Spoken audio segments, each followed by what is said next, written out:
오늘의 말씀을 함께 찾겠습니다. 오늘 말씀은 신약성경 에베소서 6장 1절로부터 4절까지 읽겠습니다. 에베소서 6장 1절로부터 4절까지 읽겠습니다. 다 찾으셨습니까? 소리내어 함께 읽겠습니다. 자녀들아, 너희 부모를 주 안에서 순종하라. 이것이 옳으니라. 내 아버지와 어머니를 공경하라. 이것이 약속 있는 첫 계명이니 이는 내가 잘 되고 땅에서 장수하리라. 또 아비들아, 너희 자녀를 노엽게 하지 말고 오직 주의 교양과 훈계로 양육하라. 아멘. 기도하겠습니다. 지금도 살아 역사하시는 주님 앞에 우리의 예배가, 우리의 드려지는 예배가 합당한 예배가 될 수 있도록 도와주시옵소서. 먼저 한 사람 한 사람이 나의 죄를 마음을 찢어 회개하고 죄 짓던 삶을 떠나 오직 주의 다스리심 속으로 믿음으로 청종하며 나아가는 예배가 될 수 있도록 도와주시옵고, 한 사람 한 사람이 주 예수와 더불어 동행하며 주님의 복음의 증인으로서 믿음의 결과로 아직도 흑암에 있는 자들에게 우리의 믿음의 결과를 증거하며 간증하며 하나님의 크심과 하나님의 강하심과 또 살아 역사하시는 모든 주님의 역사를 전하며 보일 수 있고 증거할 수 있도록 오늘도 이 예배를 통하여서 한 사람 한 사람을 붙잡아 주시옵고 승리할 수 있게 하시옵소서. 우리에게 필요한 힘을 주의 성령으로서 부어 주시옵소서. 들을 수 있는 귀, 깨달을 수 있는 마음을 허락하여 주시옵소서. 육의 생각으로는 도저히 이해할 수 없는 주의 진리의 말씀을 믿음으로 또한 성령의 능력으로 온전히 이해할 수 있게 하시옵고, 말씀대로 주 뜻대로 바르게 살아갈 수 있도록 마지막까지 도와주시옵소서. 예수 그리스도의 거룩하신 이름으로 기도하옵나이다. 아멘. 할렐루야. 오늘은 일본에서는 어머니의 날입니다. 그런데 왜 어머니랑 아버지를 일본에서는 나눌까요? 어버이의 날 하면 좋을 텐데요. 함께 어버이로 함께하면 좋은데 왜 어머니 아버지를 별거시키는 걸까요? 강제적으로.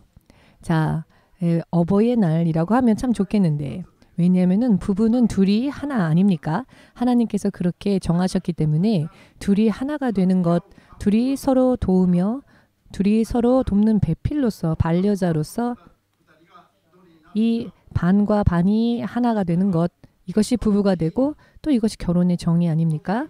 창세기 2장을 보시면 그 부분에 대해서 주께서 자세히 우리에게 말씀해 주셨습니다. 그렇기 때문에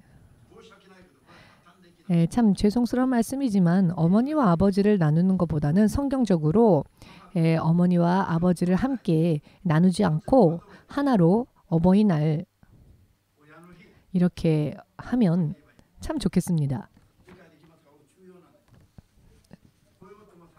이와 같은 부분들도요, 참 악한 것이 역사이기 때문에 이렇게 억지로 나누는 게 아닐까. 우리의 모든 사상과 생각은 성경을 근거로 해야 합니다. 성경의 근거대로 하지 않으면 사실 모든 것은 다 헛되이 되어지고 파멸로 치닫습니다. 여러분들 믿으신다면 주님께 영광을 돌리시기 바랍니다. 그렇기 때문에 오늘은 어머니의 날이라기보다는 어버이의 날로서, 성경적으로 어버이의 날로서 성경에서 자녀들이 그 부모를 향해 어떠한 태도를 취해야 하는가, 또 하나님께서는 어떻게 우리를 교육하시는가, 가르치시는가를 생각하면서 부모님을 향한 올바른 공경의 법을 오늘 이 시간 성경 말씀을 통해 배우고자 합니다. 왜냐하면은 여러분들이 신앙생활을, 믿음생활 뜨겁게 하시다 보면은 반드시 신앙의 그 정도가 다른 가족들이 있으며 또 부모와 대립하고 부모와 부닥치며 가정에서 갈등이 일어나는 일들도 있습니다. 믿음 때문에요.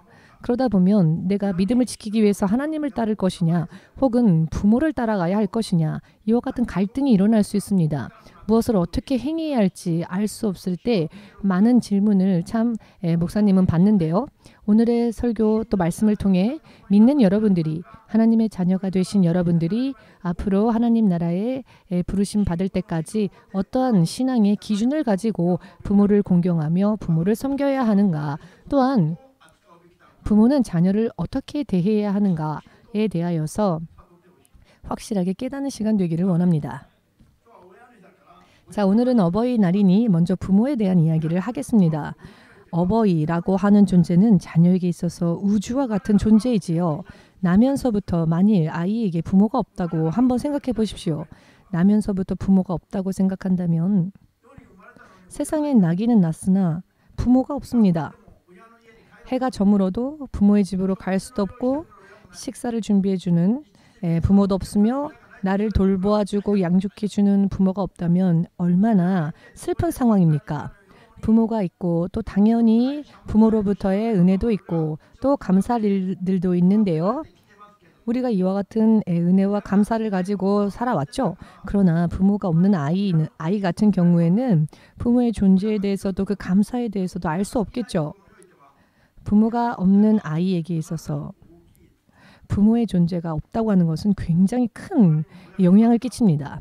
여러분, 혹시 주위에 여러분들의 부모님이 계십니까? 그렇다면 감사하십시오. 나를 낳아준 것만으로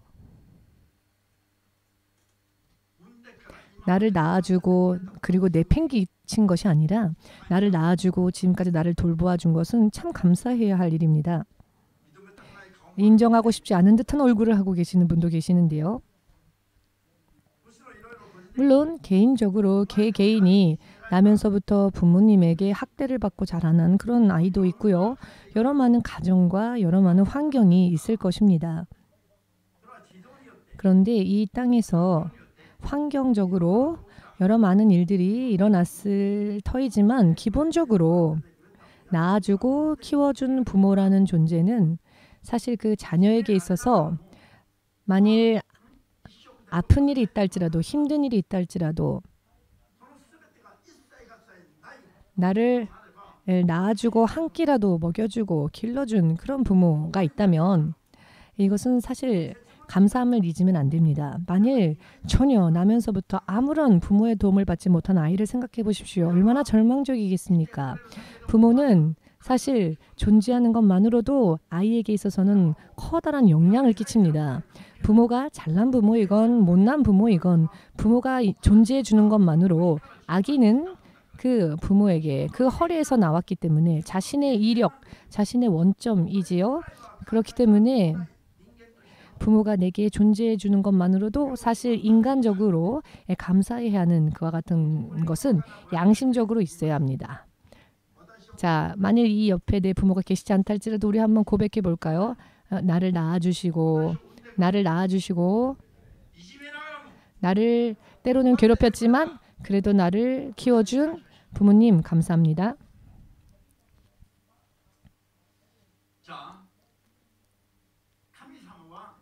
하나님께서는 자녀들이 부모에 대하여 어떠한 태도를 취해야 하는지 처음 성경에 기록되어진 것이 출애굽기 20장 22절 말씀입니다. 출애굽기 20장 22절 말씀을 보시면 1절부터 10계명에 대한 10가지의 계명을 모세를 통하여서 주께서 허락해 주신 계명이 있는데요. 그 계명의 내용이 출애굽기 20장에 나와 있습니다. 첫 계명에서부터 네 번째 계명까지는 첫 계명부터 네 번째 계명까지는 하나님께 대하여 사람이 어떠한 마음가짐을 가져야 하며 어떠한 태도를 취해야 하는지에 대해서 기록되어져 있습니다. 다섯 번째 계명이 되면 사람이 이 땅에서 살면서 사람이 사람으로서 사람과 사람 간의 관계 속에서 어떠한 믿음의 계명을 지켜야 하는지가 기록되어져 있습니다. 그런데 그 첫 번째 사람 간의 관계의 계명에 있어서 가장 처음으로 주어진 계명이 다섯 번째 계명으로 부모를 공경하는 것입니다. 부모를 공경하는 일은 하나님을 믿는 사람들이 먼저 하나님께 대한 계명을 지키고 또 이 땅에 사는 동안 사람과 사람 간의 관계 속에서는 먼저 부모에 대하여서 계명을 지켜야 하는 것. 이것은 약속이 함께하는 첫 번째, 사람과 사람 사이에 주어지는 첫 번째 계명이지요. 아멘 되십니까? 오늘 에베소서 6장을 보시면은 약속이 함께하는 첫 계명, 그 계명이 먼저 자녀들아 부모를 존경하고 부모를 순종하라 라는 말씀이었습니다. 그리하면 너희가 이 땅에서 축복을 받으며 장수하리라. 장수하고 싶으신 분은 먼저 부모님을 열심히 공경하십시오. 아멘 되십니까? 이것이 이 땅에서 사람과 사람 사이에서 하나님이 가장 처음 첫 계명으로 이 땅에서 행복하게 살며 또 장수할 수 있는 첫 번째 약속 있는 계명으로서 주신 말씀이 부모를 공경하는 계명입니다. 지금 우리 아이가 굉장히 우리 아이짱이 굉장히 고개를 끄덕끄덕하면서 잘 듣고 계시는데요. 자, 이 땅에서 여러분들의 인생 속에서 행복하시기를 원하십니까? 이 땅에서도 장수하기를 원하십니까? 아니 나는 빨리 천국 가고 싶어요 라고 생각하시는 겁니까? 이 땅에서도 행복하게 살며 장수하고자 원하는 마음이 있으시다면 먼저 부모를 공경하는 것에 대해 마음에 잘 새겨주십시오. 아멘 되십니까? 주님께서 하나님께 대한 계명 이후에 사람과 사람 사이에서 가장 처음으로 주신 계명이 바로 이 다섯 번째 계명, 부모를 공경하라 라고 하는 계명이라는 것입니다. 창세기 출애굽기 20장 이 말씀이 에베소서 6장 1절과 또 연결되어지지요. 믿으시길 바랍니다. 자, 그렇다면은 부모를 공경하면 행복해지고 또 장수할 수도 있는 이와 같은 약속을 하나님께서 주셨는데요. 여러분들의 가정, 여러분들의 가족이 모두 부모를 예를 들어서 부모님이 또 나의 가정, 온 가족이 예수님을 공경하는 집안이라면 이야기는 다르지만 예를 들어서 나는 예수님을 믿지만 부모님이 예수를 믿지 않는 그런 가정도 많지요. 이와 같은 가정에서 자녀가 먼저 예수님을 영접하게 되었고 하나님을 따라가게 되면은요. 먼저 믿음이 없는 가족, 믿음 없는 부모 혹은 믿음 없는 형제들 사이에서 일일이 대립이 일어나고 의견이 맞지 않는 일들이 일어납니다. 부모는 예를 들어 가족이 오늘은 일요일이니까 가족이 단란하게 아웃도어로 가족이 함께 여가를 즐기자라고 하는데 크리스찬이 된 자녀는 나는 교회에 가야 한다. 나는 가족 간의 화목보다 먼저 교회를 가야 한다라고 하니 이 가족들이 참고 참다가 불신자 가족들이요. 마침내는 믿음이 없는 그 부모나 형제가 화가 나서 너는 가족을 버리고 싶니? 너를 낳아주고 너를 길러준 부모보다 예수님을 더 사랑한다는 것이니? 이와 같이 여러 많은 충돌들이 일어납니다. 극단적인 경우에는 싸움도 일어납니다. 그런데 이런 상황이 계속되어지다 보면은 믿음 생활에 갈등이 일어나지요. 지금까지 단란했고 화목했던 가정이 내가 예수님을 믿고 난 다음에 파괴되어진 듯한 이와 같은 혼란이나 생각을 가지는 경우들도 종종 있습니다. 그렇게 되다 보면은 마음이요 흔들립니다. 마음이 요동치고 예를 들어 주일날 결혼식이 있다거나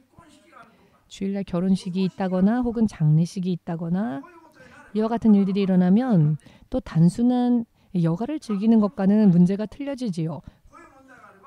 관혼상제 이와 같은 일들이 있을 경우에는 고민이 드는 게 사실입니다. 부모를 가족을 기쁘게 하기 위해서는 주일 예배 한 번 정도는 쉬고 가족과 함께 보내면 되지 않을까. 그런데 성경적으로 말씀한다면 주일은 목숨을 거는 한이 있더라도 주님 앞에 거룩히 성수해야 하는 날이지요. 자, 이런 상황 속에서 나는 어떻게 해야 할까? 여러분, 이와 같은 때에 그럼에도 성경이 부모를 공경하라고 하셨으니까 부모의 말을 따라야 할 것인가? 믿음이 없는 육의 생각대로 판단하는 부모의 말을 쫓아갈 것인가? 혹은 세상의 풍습이나 상식에 따라 가족을 맞추어주면 가족의 기분을 맞추어주고 가족에게 맞추어주면 되는 것일까? 여러분, 자, 우리 여기 있는 아키나에게 물어보겠습니다. 이런 상황에 처했다면 어떻게 하렵니까? 하나님의 말씀을 따를 것이냐 혹은 부모를 따를 것이냐, 이와 같은 상황에서 어떠한 길을 택하겠습니까? 대답했는데 안 들립니다. 하나님을 따르겠노라 라고 말을 했는데요. 할렐루야이네요. 지금 여기 아키나는 중학생입니다. 그런데 하나님을 따르는 것과 부모를 따라가는 것, 어느 쪽을 선택할 것이냐라고 물어보니 하나님을 따르겠다고 지금 말했습니다. 지금 이 고백을 들으신 예수님께서 보좌에서 벌떡 일어나지 않으셨을까요? 기쁘셔서 천사들 앞에서 주님이 또 이 고백을 통해서 영광을 받으셨겠죠? 여러분, 이것은 농담이 아닙니다. 실제로 우리가 믿음의 고백을 할 때 주께서 영광을 받으십니다.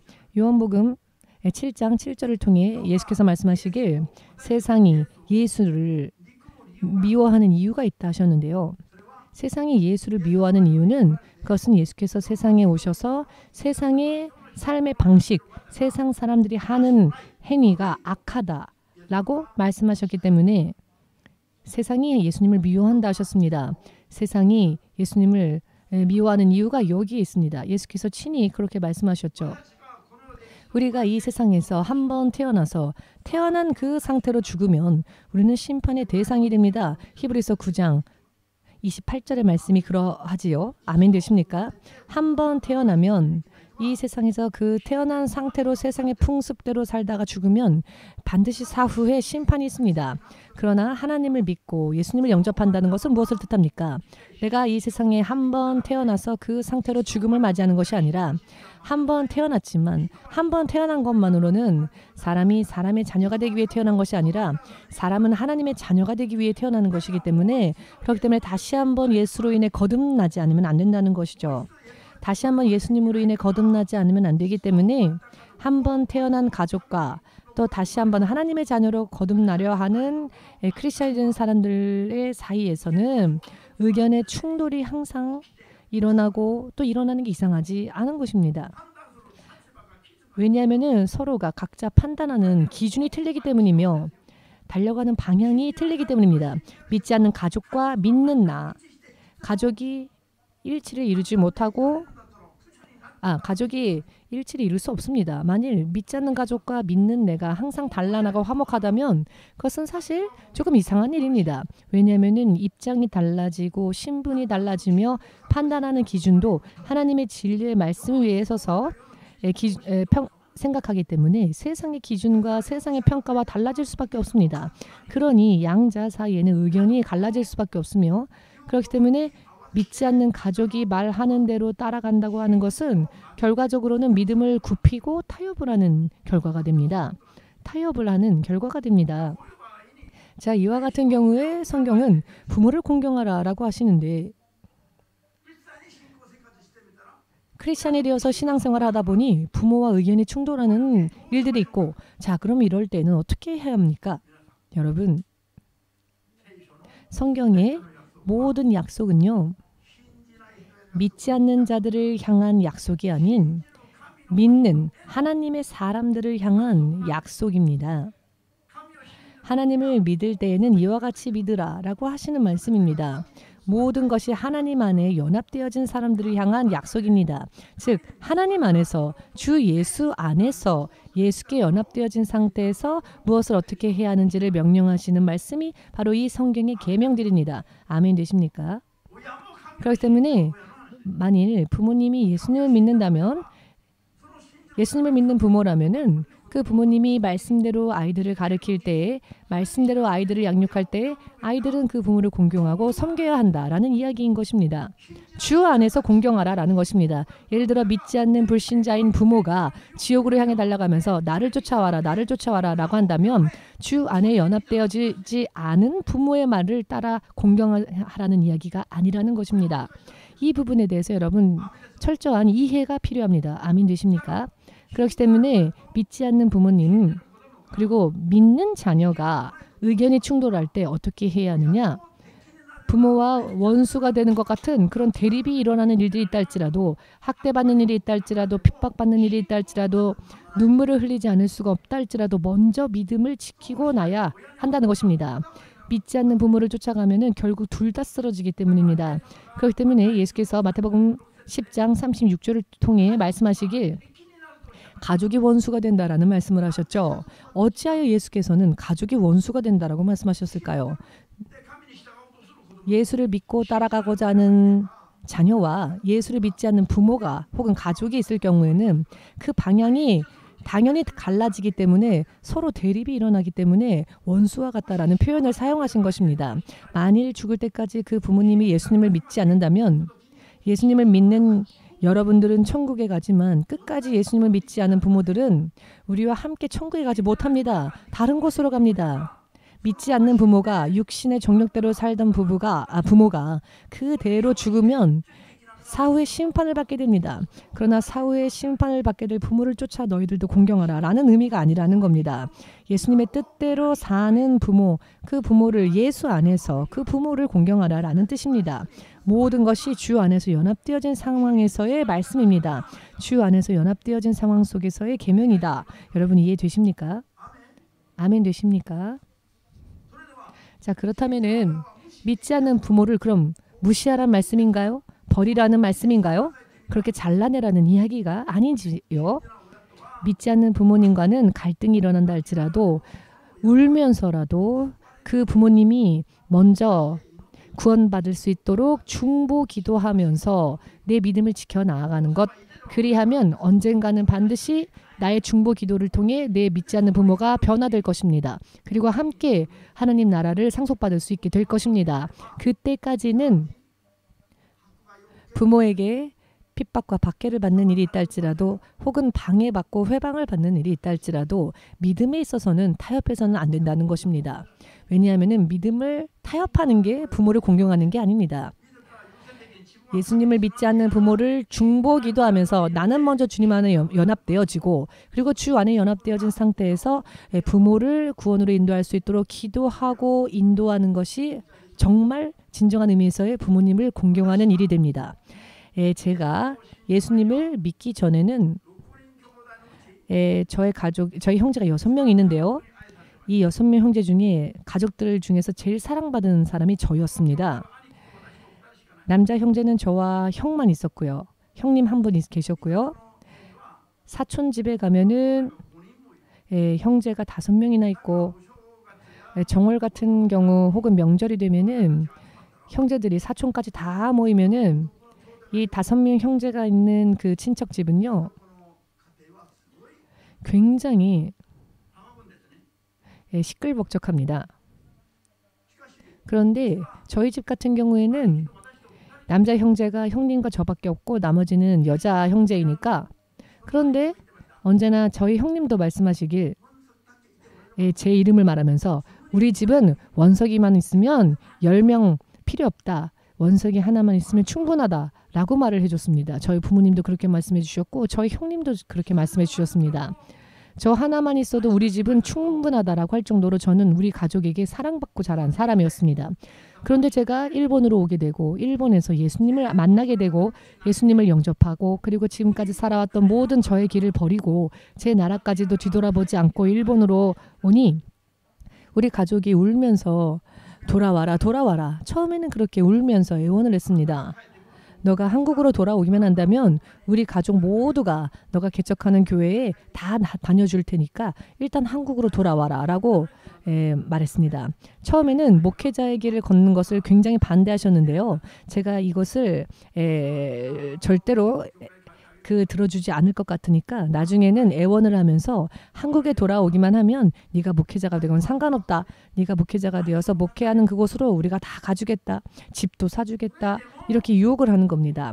그러나 그럼에도 불구하고 제가 저의 고국으로 귀국하지 않고 일본에서 끝까지 선교하겠다라고 하였더니 나중에는 우리 부모님이 그리고 저희 형님이 가장 제가 사랑했던 저희 어머니가 저를 가장 사랑해 주었는데 그 어머니가 저에게 어떠한 말을 내뱉으셨냐면은 너는 참 지독한 아이다. 너처럼 이 세상에서 지독한 불효자는 본 적이 없다. 라고 화를 내셨습니다. 어느샌가 가장 사랑했던 아들이 가장 불효막심한 아들로 바뀌어버렸습니다. 왜냐하면은 10년이 지나도 15년이 지나도 20년이 지나도 아들이 돌아오질 않고 부모와 가족을 버렸다라고 생각했기 때문이지요. 그 관계가 사실 일본과 한국의 관계가 원만한 관계는 아니지 않습니까? 옛날 사람들은 특히 더 그렇게 생각하죠. 그런 일본을 위해서 왜 네 운명을 거느냐. 더더군다나 왜 공원에 노숙자들과 함께 어울리면서 그런 일을 하느냐. 한국에 다 소문이 퍼졌다. 너가 일본 가서 망했다. 너가 일본 가서 망해서 노숙자 대장이 되었다라고 한국에 소문이 다 퍼졌다라고 말을 들었습니다. 그렇지만 그래도 너가 한국에 돌아오기만 한다면 너가 목사가 돼도 상관없으니 너가 다니는 교회 우리도 다 가줄 테니 그래도 와라 라고 해도 제가 조금도 동요하지 않고 저는 제 인생을 일본에서 선교하며 보내겠다라고 하니까 가족들의 요구를 단 한마디도 들어주지를 않으니까 너처럼 불효막심한 사람은 불효막심한 놈은 본 적이 없다. 너는 최악이다. 굉장히 가족 간의 대립이 일어나기 시작했습니다. 여러분, 만일 이와 같은 부모, 이와 같은 형제의 뜨거운 눈물과 애원과 부탁에 제 마음이 녹아져서 믿지 않는 부모와 형제의 의견을 들어주며 제가 일본 선교의 길을 그만두고 한국으로 돌아갔다고 합시다. 만일 그러했다면 먼저 어떤 일이 벌어졌을까요? 먼저 지금 이 자리에 계신 여러분들과 만날 일이 없었겠지요. 조금도 슬프지 않으신 듯한 얼굴을 하시는데 이런 이야기를 드려도 먼저 지금 이 자리에 계신 여러분들과 만날 수 없었겠지요.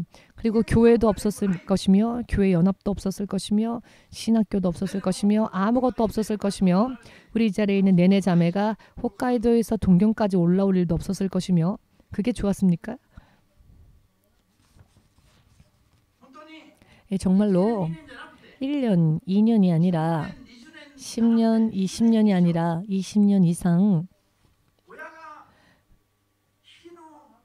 부모님이 마지막 숨을 거두시기 불과 몇 년 전까지만 해도 저희 부모님은 항상 저 때문에 가슴 아파하며 눈물을 흘리셨습니다. 여러분 생각해 보십시오. 저에게 있어서는 저를 낳아주시고 길러주신 부모님입니다. 저에게 모든 소망을 걸었었던 사랑하는 부모님입니다. 그런데 마치 이 사랑하는 부모님을 배신하는 것처럼 이렇게 20년, 30년이라는 시간이 흐른 겁니다. 이 상황을 육적인 생각으로 한번 생각해 보십시오. 가슴이 살이 찢어지는 듯한 아픔과 고통이 있습니다. 그러나 주님은 살아계시며 천국과 지옥도 실존하기 때문에 전혀 예수님을 알지 못하고 하나님을 알지 못하는 부모를 맞춰줄 수 없었습니다. 그래서 부모님이 울더라도 저는 하나님을 따라가는 길을 걸어갈 수밖에 없었습니다.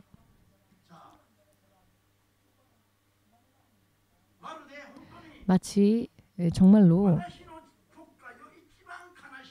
제가 목회하는 상황 속에서 목회하는 인생 속에서 제 목회를 가장 힘들게 하고 가장 고민스럽게 하고 가장 아프게 했던 사람이 사실 믿음이 없는 저의 부모님들이었습니다. 만일 저대로 나이가 차서 연로해지고 죽게 되면 지옥에 가니까 제 머릿속 한켠엔 제 가슴속 한켠에는 저의 부모님의 구원의 문제가 항상 저를 무겁게 누르고 있었고 주님 믿지 않는 제 부모를 어찌해야 합니까? 예수님께 다 맡기고 기도하며 시간이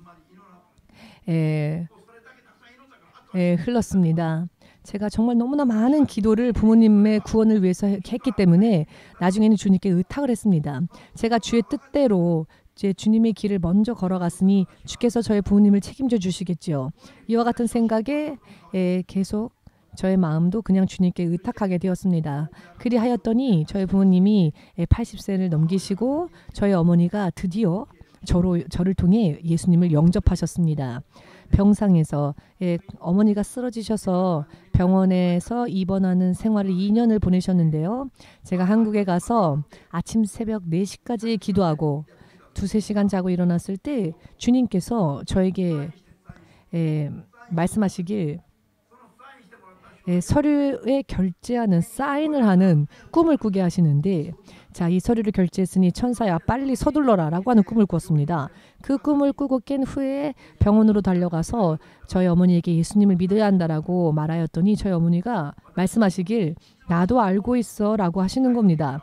사실 나도 어렸을 때부터 예수님의 이야기를 알고 있었고 천지 만물을 다 지으신 분이 하나님이시며 하나님이 만일 안 계시다면 어떻게 이런 세상이 존재할 수 있겠니? 나도 알고 있어 라고 어머니가 갑자기 저에게 그런 말씀을 하시는 겁니다.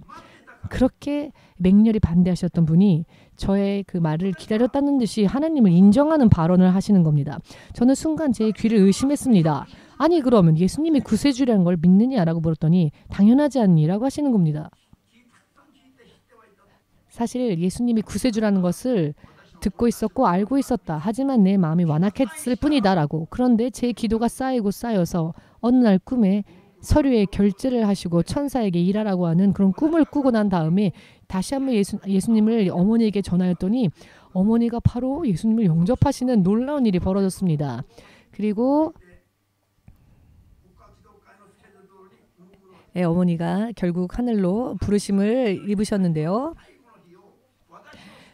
80이 넘으신 저희 어머니가 하늘나라로 가는 그 일까지도 제가 한국에 가서 일을 할 수 있는 모든 스케줄에 맞추어서 하나님이 인도를 하셨습니다. 제가 그 어머니가 가시는 마지막 길을 지킬 수 있도록 하나님께서 모든 스케줄을 만지시고 인도하셨습니다. 장례식 후에 저희 어머니가 하나님의 나라로 옮겨지고 제가 마지막 어머니를 위해 기도하는 기도를 들으시고 그 기도 속에서 어머니가 숨을 거두셨습니다. 위독하시다는 또 연락을 받고 제가 그 위독한 어머니의 귀에 전화로 어머니를 위해 기도를 했습니다. 그리고 그 위독하다는 이야기를 듣고 한국에 가는 티켓을 사는 동안에 다시 전화가 올려오는 겁니다. 그리고는 어머니가 지금 숨을 거두셨다라고. 저의 마지막 아직 어머니가 살아계실 때 제가 마지막으로 어머니를 위해 기도할 수 있도록 하나님은 역사해 주셨고 저의 기도 속에서 어머니는 마지막으로 숨을 거두셨습니다. 그런데 그 순간 저는 어떤 기분이었냐면은 제 인생의 가장 큰 짐을 내려놓은 듯한 정말로 안도되어지는 그런 기분이었습니다. 이제 더 이상 어머니의 영혼 때문에 걱정할 일이 없는 겁니다. 오히려 어머니가 낙원에서 저를 걱정하고 기도해 주겠죠? 부모를 공경하고 부모를 순종한다라고 하는 것은 어떤 뜻일까요? 하나님 안에서 하나님 앞에 연합되어지고 하나님께 순종하면서 그 하나님을 순종하는 동안 순종함 속에서 또 그 부모에게도 순종하는 것. 자, 이것은 부모라는 이유 때문에 부모가 잘못 가도 그냥 순종하라는 의미가 아닙니다. 우리 부모가 하나님 안에서 믿는 부모라면은 하나님 안에서 더욱더 그 부모를 순종해야 하고, 만일 그 부모가 믿지 않는 부모라면은 먼저 하나님 앞에 내가 연합되어지고 그 믿지 않는 부모가 믿음으로 올 수 있도록 해야 하는 게 부모를 공경하는 것입니다. 제 형님이 저보다 12살 많습니다. 저희 형님은 부부가 둘 다 교사였고요. 결과적으로는 제가 목회의 길을 걷고 있기 때문에 저의 큰 형님이 저의 부모님을 금전적인 면에서 보살폈습니다. 사실 현실 속에서 보면은 차남을 제일 의지했는데 시간이 흐르니 장남이 제일 부모를 효도한 것이죠. 가장 사랑했고 가장 의지했었던 기대했었던 둘째 아들은 배신자로. 그런데 시간이 흐르고 낙원으로 부름받은 우리 부모님은 지금은 어떻게 생각하실까요? 30년, 40년 육신으로 섬긴 장남보다 가장 불효막심한 아들이라 생각했던, 부모를 배신했다고 생각했던 차남과 어느 쪽이 부모의 영원한 인생에 있어서 진정하게 부모에게 효도했는지를 지금은 우리 부모님도 알 겁니다. 믿지 않는 내 형님은 금전적으로 부모를 돌보았지만 믿는 저는 저희 부모님이 구원받을 수 있도록 하였습니다. 진짜 부모를 효도하는 일이 무엇일까요? 내 부모가 영원히 지옥불에 가지 않고 내 부모님이 영원히 하나님의 자녀가 되어 영원한 천국에서 영원한 생명을 누리도록 하는 것이 진짜 부모를 효도하는 일 아닐까요? 여러분 믿으신다면 주님께 영광 돌리시기 바랍니다.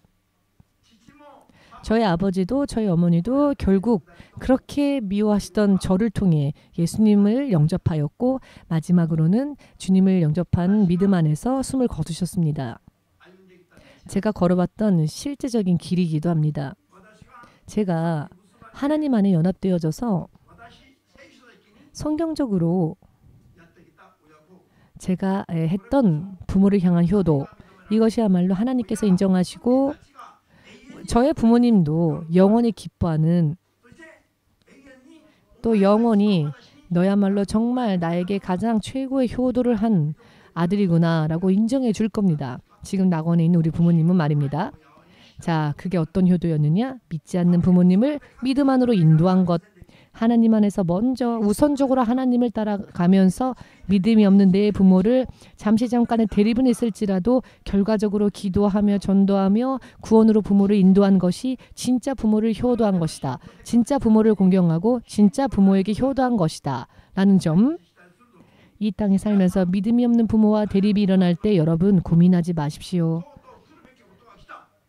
아, 일어나야 할 일이 일어났구나. 믿음으로 헤쳐나가자. 그럼 반드시 내 믿음으로 믿지 않는 내 부모도 구원에 이를 것이다. 라고 확신하시고 슬퍼하지 마시고 울지 마시고 번민하지 마시고 믿음 안에서 끝까지 걸어 나아가십시오. 주 예수께서 마태복음 8장 22절을 통해 말씀하시길 제자 중 한 명이 이런 말을 합니다. 이 제자 중 한 명이 자기 아버지가 돌아가셨습니다. 그때 예수님께 이런 이야기를 합니다. 내 아버지가 죽었으니 나로 하여금 아버지를 장례 지내게 가게 하소서라고 부탁을 합니다. 그랬더니 예수께서 말씀하시길 죽은 자는 죽은 자들에게 맡기고 너는 나를 쫓아오라 라고 하셨습니다. 아니 여러분, 부모님이 죽으셨습니다. 그런데 그 죽은 부모를 장례하기 위해 나를 가게 해달라고 하니 예수께서 말씀하시길 죽은 자는 죽은 자들에게 맡겨라. 이게 무슨 뜻일까요? 죽은 자라고 하는 것은 예수를 믿지 않는 자들인 것이죠. 죽은 부모는 예수 믿지 않은 죽은 자들에게 맡기고 살아있는 너는 나를 쫓아 복음을 전하는 일을 하여라 라는 뜻입니다. 죽은 자는 죽은 자들에게 맡겨라 라고 하는 말씀은 육신으로 죽은 자를 예수 믿지 않은, 결과적으로는 죽어있는 자들에게 맡기고 살아있는 너, 예수를 믿는 살아있는 너는 나를 따르라. 먼저 하나님을 순종하라 라는 의미인 것입니다. 여러분은 아멘 되십니까? 영적이지 않은 사람들이 생각하기에는 이상하게 느껴질 겁니다. 가족관계가 다 무너질 것이다 라고 생각할 겁니다. 그러면은 가족 안에 분쟁이 일어나고 가족 안에 싸움이 일어나고 가족이 불화해지는 게 아닐까라고 생각할 수 있습니다. 가정이 불행해지는 게 아닐까, 이와 같은 점을 걱정합니다. 그런데 그것은 예수님을 따라가지 않을 때 일이지, 먼저 우선적으로 예수님을 순종하면 나중에 예수께서 원수처럼 되었던 그 가족들도 다 구원해 주시고 잠시 잠깐은 대립이 일어났다 할지라도 결과적으로는 하나님 나라에서 영원히 단란하게 살 수 있도록 마침내 역사해 주신다는 것, 이와 같은 약속을 여러분이 믿으셔야 하고 이런 판단 위에 서셔야 한다는 것입니다. 이것이야말로 부모님을 향한 태도뿐 아니라 믿지 않는 내 형제자매들 혹은 믿지 않는 내 친구들, 내 주위의 사람들과의 관계에 있어서도 모두 다 적용되어지는 이야기입니다. 하나님이 살아계시며 일일이 우리의 모든 것을 다 보십니다. 그리고 반드시 모든 결과를 내게 하십니다. 여러분 지금 대립하는 일이 있다 할지라도 그것 때문에 가족이 깨지지 않습니다. 그것 때문에 파탄에 이르지 않습니다. 아, 이번에 결혼식 가지 않으면은 가족 속에서 인연 끊길 수도 있습니다. 이런 것을 걱정할 게 아닙니다, 여러분. 걱정할 일이 아닙니다. 하나님이 역사하실 거라는 것을 걱정하지 않은 사람들은 당장 일어날 일 때문에 걱정하죠. 아, 목사님, 제가 이번에 안 가면 가족과 정말 원수가 될 수 있습니다. 목사님, 제 입장을 왜 이해해 주지 않으십니까? 너무 배려가 없습니다. 라고 할 수 있지만 그렇지 않습니다. 하나님을 믿는다는 일이 마치 여행길에 떠난 나그네가 이 땅에서 잠깐 장막에 거쳐 사는 것처럼 이 땅에서의 삶은 그와 같은 삶이며 우리의 진정한 생명과 삶은 무한한 하나님 나라에 있지 않습니까? 그 나라를 위함입니다. 잠깐 눈물이 있다 할지라도 아픔이 있다 할지라도 여러분들이 믿음으로 하나님께 의지하고 매달리면 마침내 하나님께서 여러분들이 흘리신 모든 눈물을 닦아주시고 눈물이라는 것 자체가 존재하지 않는 하나님의 나라를 아무런 대가 없이 주실 날이 반드시 옵니다. 그 나라에 내 가족 모두가 다 함께 가기 위해서는 지금 믿지 않는 내 부모에게 내가 어떻게 행동해야 할 것인가를 성경적으로 이해하셔야 합니다. 크리스찬이 된다라고 하는 것은 예수께서 핍박받으셨던 것처럼 우리들 또한 우리 믿음의 조상들이 핍박을 받았던 것처럼 그러나 마침내 저 하늘의 무수한 별과 같은 영광을 누리게 된 것처럼 우리들도 잠깐은 아픔이 있고 분쟁이 있고 대립이 있고 믿음의 정도가 틀리며 믿음이 없는 가족들 간의 사이에서 불화나 다툼이 일어날 수 있으며 분쟁이 일어날 수 있으며 혹은 맞는 일도 있습니다. 그러나 믿음을 끝까지 지켜나가면 반드시 주께서 주님으로서 약속대로 반드시 그 약속을 지켜주시고 내 믿지 않은 가족들까지도 돌보아 주시고 여러분들은 핍박받은 분까지 멸류관을 주실 것이라는 것을 절대로 잊지 마십시오. 만일 제가 믿음 없는 제 부모와 제 가족들이 원하는 대로 제 믿음을 굽히고 저를 향하신 하나님의 계획대로 순종하지 않고 가족들을 맞추기 위해서 한국으로 돌아갔다면 저는 여러분들 만날 일도 없었을 것이며 결과적으로 하나님의 부르심에 불순종한 것이 되었겠지요. 그러면 90세가 지나 돌아가신 우리 부모님이 지금 어디에 가 있을까요? 불 속에서 허덕이며 물 한 방울의 자비조차 없는 곳에서 제 아버지가 제 어머니가 물 한 방울이라도 주십시오. 너무 뜨겁습니다라고 계속 이와 같은 고통 속에서 제 부모님이 그 고통 속에 있었을 겁니다. 그렇지 않겠습니까? 그런 것을 생각할 때 제가 밤에 잠도 못 잡니다. 맛있는 것이 있어도 그것이 맛있다고 느껴지질 않습니다. 그런 부모를 생각하면 제가 물 한 잔이라도 시원하게 마실 수 있었겠습니까? 내 부모가 믿지 않음으로 저 불 속으로 들어갔는데 제가 시원한 물이라도 한 잔 마음껏 마실 수 있었겠습니까? 그러나 결과적으로 제 부모가 주의 은혜 안에서 주를 영접하여 눈물도 아픔도 없는 곳에서 영원한 안식을 누리고 있으니 저는 아무런 근심이 없습니다. 제 부모가 돌아가셨는데 저는 해냈다라고 기뻐했습니다. 정말 기뻤습니다. 할렐루야였습니다. 제 아버지가 돌아가시기 전에 마지막 주일 때 제가 제 아버지 때문에 3시간을 기도를 했는데 3시간 기도하고 난 뒤 환상이 보이는데 저의 아버지의 시계가 제 아버지의 시계가 산산이 부서졌는데 제가 제 손으로 그것을 다 고쳤습니다. 그리고 나서는 저희 아버지가 하늘을 향해 할렐루야 외치는 환상을 보았는데요. 그것이 저희 아버지에 대한 마지막 환상이었는데요. 저의 믿음의 삶을 핍박했던 저희 아버지가 하늘을 향해 할렐루야 외치는 모습을 보여주셨습니다.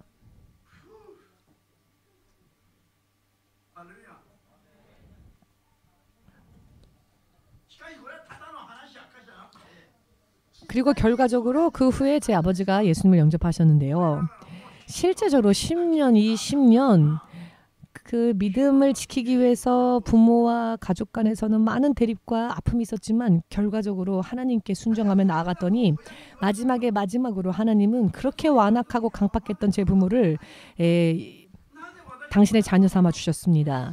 저의 부모가 예수님을 영접할 수 있게 해주셨습니다. 사실 제가 이 예수님을 따라가기로 결심하고 난 다음에 그렇게 사랑해 주셨던 저의 부모님이 하나님을 모독하는 말을 서슴없이 하며 저를 그렇게 아프게 하고 핍박할 때 너무나 마음이 아팠습니다. 예수님 믿어 라고 할 때 알겠어 믿을게 라고 해주지도 않고 얼마나 완악하고 얼마나 강팍한지 정말 앞날이 보이지를 않았습니다. 그러나 그때 저에게 있어서 가장 필요했던 건 하나님의 약속에 대한 확신이었습니다. 현실 속에서는 보이는 게 없었습니다. 그러나 하나님이 주신 약속만 의지하여 기도하는 것밖에 없었습니다. 그렇지만 그 약속을 믿고 기도하였더니 시간은 흘렀고 하나님이 역사하시는 때가 임하니 그 전까지의 일들이 마치 거짓말처럼 제 마음을 그렇게 아프게 하고 그렇게 힘들게 했던 저의 부모님의 문제가 완전히 해결되어지고 제가 얼마나 안도의 숨을 내쉬었는지, 제가 얼마나 하나님께 감사했는지, 저에게 가장 무거웠던 짐을 주님 내리게 하시네요. 정말 하늘을 나를 듯이 기뻤습니다. 가끔 제가 하늘을 향해 제 부모님께 행복하지? 라고 그렇게 강팍하게 나를 핍박하고 나를 힘들게 하더니 지금은 이 둘째 아들 때문에 낙원 가서 행복하시죠? 라고 말합니다. 저희 어머니가 먼저 세상을 떠나셨는데요. 저는 어머니의 장례식을 치르면서 하늘을 향해 이런 말을 했습니다. 어머니, 지금 기쁘시죠? 지금 행복하시죠? 나를 그렇게 아프고 힘들게 하더니 어머니, 지금 행복하시죠? 그런데 그런 생각을 한 순간 눈물이 강물처럼 흐르는데 그때까지 참고 참았던 아픔들, 내 부모를 구원으로 인도하기 위해서 참고 참았던 그 눈물이 강물처럼 흐르고 그 후에 너무나도 후련해졌습니다. 그리고 내가 믿음을 끝까지 지켰더니 하나님이 나를 이렇게 기쁘시게 하는구나. 결과가 드러났기 때문에 현실 속에서 어떠한 일이 벌어지건 마침내 말씀대로 살아가면 마침내 주님께서 말씀대로 모든 것을 역사해 주시는 때가 임한다는 것. 선하고 악한 것을 다 가르시고 나누시고 마침내 구원이라는 역사를 약속 주신 대로 우리에게 주시고 또 결과를 주시고 간증할 수도 있게끔 역사해 주시는구나.